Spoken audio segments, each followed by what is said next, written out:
Bienvenue dans cette toute nouvelle session d'information sur Monaco Info. Voici un tout nouveau journal et voici donc les titres développés dans un instant.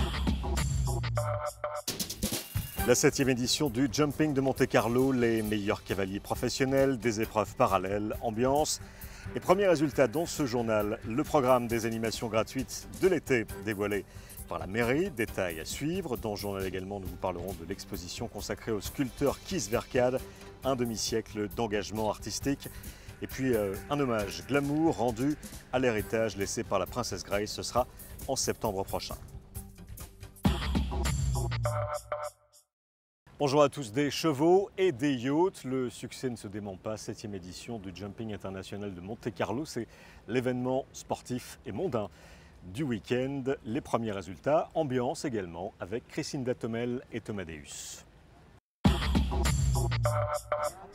Compétition historique du Global Champions Tour, circuit international de 10 étapes, le jumping de Monte-Carlo est devenu au fil des ans le rendez-vous des amoureux du sport équestre. Sur la piste et sur leur monture, les meilleurs cavaliers du monde s'affrontent. L'étroitesse de la piste, la difficulté des parcours, les automobilistes et le public font de ce jumping l'un des plus beaux au monde, mais aussi l'un des plus complexes. Une grande maîtrise technique est exigée de la part des cavaliers. Elle doit avoir des chevaux bien dressés, un bon contrôle sur les chevaux, mais je pense que les cavaliers qui sont ici, il y a tout. Ce n'est pas un gros piste, mais ce n'est pas trop difficile de construire ici parce qu'il y a la longueur. Et ça, c'est important pour nous. Mais les choses importantes, c'est que les matériels, les obstacles sont bien pour cette piste. Ils sont plus réduits, mais je pense que ça va. Durant ces 3 jours, les concurrents se succèdent sur la piste. Mais avant chaque épreuve, les cavaliers détendent leur monture dans un paddock relié à l'entrée de la carrière de concours. Et afin de permettre aux chevaux d'exécuter les sauts sans encombre, le commissaire de paddock est là pour faire appliquer le code de conduite. On arrive à gérer tout ça. C'est un site un peu réduit par rapport au grand concours qu'on a l'habitude de voir. Mais ça se passe très bien, tout se cohabite bien, tout coïncide bien. Les voitures font très attention, sont très disciplinées, surtout ici à Monaco. Et les chevaux prennent une part de responsabilité aussi, font attention aussi. Donc on arrive à vivre ensemble. Alors il fait très chaud. Comment supportent les chevaux la vie en ville? La vie en ville est un peu difficile pour eux, difficile aussi avec la chaleur. Mais on a la chance d'avoir des box extraordinaires qui font un peu courant d'air au-dessus de leur tête. Donc ils supportent un peu mieux. Puis beaucoup de cavaliers sont équipés de gros ventilateurs qui ajoutent de l'air naturel en plus. Le jumping international de Monte-Carlo s'articule autour de 5 compétitions par jour et c'est avec l'épreuve sur invitation de 1,15 m que la compétition a démarré ce vendredi. Le cavalier monégasque Wenceslas Thomel y présentait sa toute jeune jument Senteur d'Aiguilly, un selle français de 6 ans. Il terminera à la 6e place. Et toujours sous les couleurs de Monaco, dans l'épreuve de 1,25 m, Charlotte Casiraghi sur Costa Virgio finira à la 4e position, juste devant la monégasque Mona Ferry, fière de sa 5e place. Oh oui, je suis ravie parce que ça fait 2 ans maintenant que je suis avec Coloris turquoise. L'année dernière, malheureusement, j'ai été 4 points classée, mais pas à la remise des prix. Donc cette année, je suis ravie de pouvoir enfin faire mon tour d'honneur. Et c'était difficile ? C'est jamais évident vu la configuration des parcours par rapport à l'espace, mais ça va, on commence à s'y faire. Un podium féminin donc pour cette épreuve qui fut remportée par la cavalière irlandaise Joanne Sloan Allen. Point d'orgue de 3 jours de compétition, le Grand Prix du Prince de Monaco clôturera samedi soir l'édition 2012. Une épreuve qui couronnera le meilleur cavalier de ce jumping international de Monte-Carlo et qui comptera, je vous le rappelle, pour le Global Champions Tour.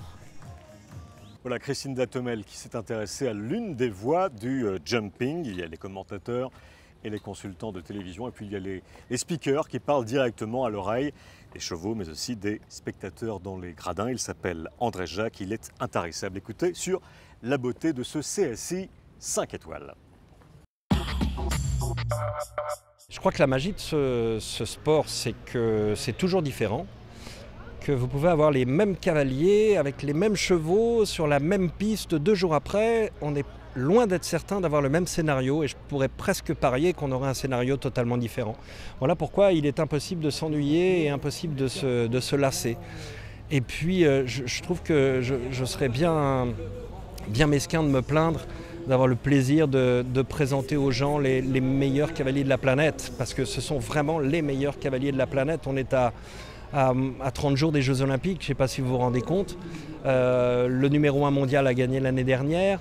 Les cavaliers et les spectateurs qui ont la chance d'être là, parce qu'il y a effectivement la particularité de Monte-Carlo d'avoir un concours hippique en milieu urbain, ce qui est déjà très rare, c'est que toute une population se mélange. Vous avez des gens qui sont tous les week-ends sur les concours hippiques et vous avez beaucoup de gens qui découvrent aussi. Et pour moi, c'est une double mission. C'est à la fois faire plaisir à tous ceux qui viennent voir les champions et qui savent qu'ils viennent voir le champion, et puis peut-être amener des nouveaux spectateurs à un sport qui ne cesse de grandir. Donc non, je ne me lasse pas. Et je suis vraiment heureux d'être là. Et dans l'actualité également, le Méridien Monte-Carlo qui tombe dans l'escarcelle de la Société des Bains de Mer. L'exploitation du Méridien par la SBM, les négociations ont donc abouti, c'est maintenant effectif. La Société des Bains de Mer, à travers l'une de ses filiales, a repris l'exploitation du fonds de commerce de ce 4 étoiles du Larveto. Concrètement, cela veut dire que la gérance de l'établissement est désormais assurée par la SBM, mais au moins jusqu'au terme du contrat, c'est-à-dire 2018, l'hôtel restera sous la marque Méridien. Les vacances scolaires approchent et la saison touristique est en train de frémir. On se projette maintenant dans les prochaines semaines avec la mairie de Monaco qui vient de dévoiler le programme de ses animations publiques. On voit ça avec Sandrine Nègre. Concerts au Square Gasto et au Jardin Exotique, où des expositions sont aussi proposées, animations sur le port Hercule. Monaco-Ville en fête le 21 juillet, le programme des manifestations s'annonce chargé. Et si le pavillon Bozio a été choisi pour les présenter, ce n'est pas par hasard. Cet été, le pavillon met à l'honneur le travail de Yan Peiming, originaire de Chine. Il est arrivé en France dans les années 80, il a fait ses études en art aux Arts de Dijon. Et puis c'est un des artistes qui a continué à faire de la peinture alors que c'était une période dans les écoles d'art où on ne peignait plus beaucoup. Et puis il est arrivé, lui, avec cette tradition-là liée au portrait et aux apprentissages qui existaient bien évidemment en Chine dans les années 80. Et puis il a continué. Cette exposition fait donc partie des nouveautés proposées par la mairie, tout comme la série de concerts au marché de la Condamine et le circuit de cartes électriques sur le quai. Des nouveautés certes, mais les rendez-vous traditionnels sont toujours là, comme le concours international de feux pyromélodiques.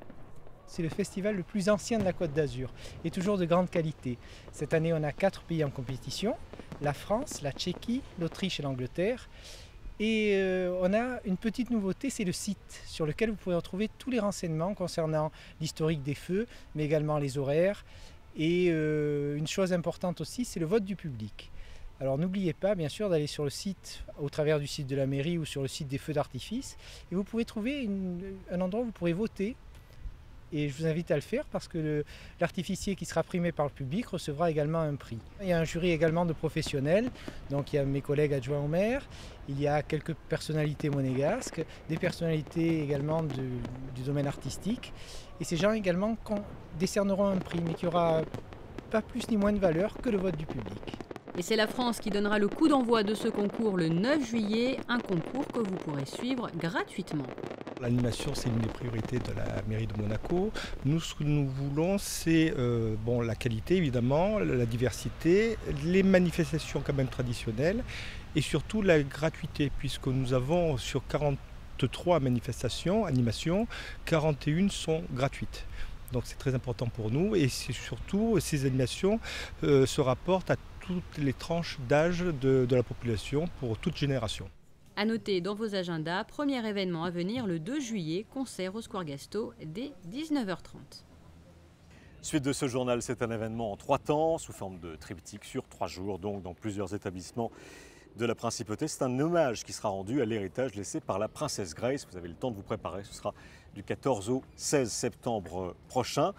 En fait, il s'agit d'un hommage inédit rendu à une actrice, à une princesse et tout simplement à une femme. On écoute l'organisatrice de cet événement en préparation. Beaucoup d'échanges, beaucoup de souvenirs sur le thème aussi du changement qui est le cœur d'activité de notre institut. Donc ce qu'elle a changé en tant que princesse, en tant qu'actrice et en tant que femme. Donc 3 journées intenses avec une soirée en hommage à la princesse à l'Hôtel de Paris avec le show Dress to Change the World et notamment en live Robin Le Mesurier qui est guitariste de la tournée de Johnny Hallyday. On aura ensuite le lendemain la journée en hommage à l'actrice avec pour partenaire phare Paramount qui projettera en avant-première le film La main au collet en Blu-ray. Et la dernière journée, donc l'hommage à la femme. Et l'hommage à la femme, donc une ambiance un peu plus décontractée, un peu plus relax et fun. Donc on aura le premier concours de chapeau de la principauté sur le thème Back to the 1950s, dress code, hat and gloves, ambiance musicale Elvis Presley, décoration flashy. Circle of Love, c'est le nom générique de cette toute nouvelle exposition que l'on peut admirer dès à présent dans la salle du Port Hercule sur le quai Antoine Ier pendant un mois jusqu'à la fin du mois de juillet. Donc, c'était une rétrospective 50 années du travail d'un artiste bien connu en principauté, Keith Verkade. Visite guidée avec Sandrine Nègre.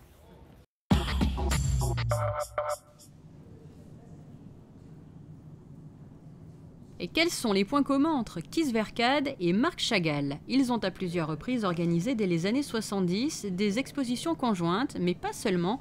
Un autre lien les unit, la salle d'exposition du quai Antoine Ier. En 2002, Chagall y est à l'honneur. Hasard du calendrier, tout juste 10 ans plus tard, c'est le travail de Keith Verkade qui est présenté aux visiteurs dans cette même salle. Plus de 50 ans de création, une rétrospective complète à travers des sculptures et des esquisses. Ma fille m'a dit « Papa, tu ne t'occupes de rien, je vais m'occuper de tout ». Je n'ai même pas été autorisé à participer à la mise en place. Je suis arrivé il y a 2 heures et ça me donne, comment dites-vous des gens français? Voilà, oui, la chair de poule. Figure de l'art contemporain, Keith Verkade a été illustrateur pour la presse avant de s'orienter vers la sculpture. Passé maître en la matière, son travail attire très vite de nombreux collectionneurs et s'expose même dans les espaces urbains néerlandais et américains. Pour mes inspirations, cela dépend. Si je m'éloigne du monde de la sculpture quelque temps, je deviens assez nerveux. L'inspiration peut venir de Dieu, d'une conversation avec une personne, de gens que je vois ou de mes expériences. Et Keith Verkade s'est installé en principauté en 1979. Au fil des années, des liens se sont tout naturellement tissés entre l'artiste et le rocher. Il n'est donc pas rare de tomber sur l'une de ses sculptures dans les quartiers monégasques. Je suis allé au cirque et j'ai rencontré le prince Régnier. J'ai continué à beaucoup travailler et le prince s'est petit à petit intéressé à mes œuvres. Il m'a acheté des sculptures. Après quelque temps, il m'a passé des commandes, comme la statue de la princesse Grace à la roseraie, la statue devant le stade Louis II et d'autres encore. Le prince Régnier m'a beaucoup apporté. Et Keith Verkade qui ne compte pas s'arrêter là puisqu'il travaille actuellement sur de nouvelles œuvres. Et l'on referme cette édition avec ce rendez-vous pour les amateurs de Grand Cru. Rendez-vous au 6 juillet dans un tout nouvel établissement situé à la frontière à Cap d'Aille. C'est une soirée de dégustation. Présentation de grands vins donc, une trentaine de terroirs, 2 millésimes. On écoute, on déguste. Nous avons créé il y a 2 ans un club privé éphémère qui s'appelait Luxuria et qui a eu beaucoup de succès. Donc nous avons décidé d'organiser des soirées prestige à thématique forte qui s'appellent donc nos soirées Luxuria. Et donc la première aura lieu cet été avec le thème d'une dégustation de grands crus classés. C'est une soirée donc qui va se dérouler au restaurant Atreg sur le port de plaisance de Cap d'Aille le vendredi 6 juillet au soir, 2012 bien sûr. Et donc pour laquelle nous accueillons 35 grands crus classés de Bordeaux à venir faire déguster leur nectar aussi bien rouge que blanc. C'est une soirée qui est totalement inédite en PACA. En termes de qualité, ce sont tous des grands crus de Bordeaux, donc des domaines très reconnus, dont l'histoire est longue et dont vraiment le savoir-faire est reconnu. Qui plus est, ce qui est très intéressant et original, c'est que les propriétaires de châteaux sont là en personne pour venir discuter et échanger avec les convives. Les couleurs du ciel, rouge, blanc ou rosé, ce sera selon votre humeur. Voici la carte météo, le temps estival. Et les grosses chaleurs prévaudront encore samedi. Les températures sont une fois de plus supérieures au normal de saison, mais nous serons sauvés par une légère brise de mer qui soufflera dans l'après-midi. Vous aurez de 24 à 29 degrés sous abri samedi. Température de l'eau de mer en moyenne ce week-end, 26 degrés. Dimanche, le soleil se fera un peu plus hésitant, mais la chaleur persistera, le vent sera quasiment nul, risque d'orage. En fin de journée pour dimanche, la tendance pour lundi et mardi, c'est pareil. Soleil intermittent et risque d'averse. C'est la fin de ce journal. Retrouvez-nous à tout moment sur la plateforme monacochannel.mc et tout de suite vos magazines. À très bientôt, bon week-end.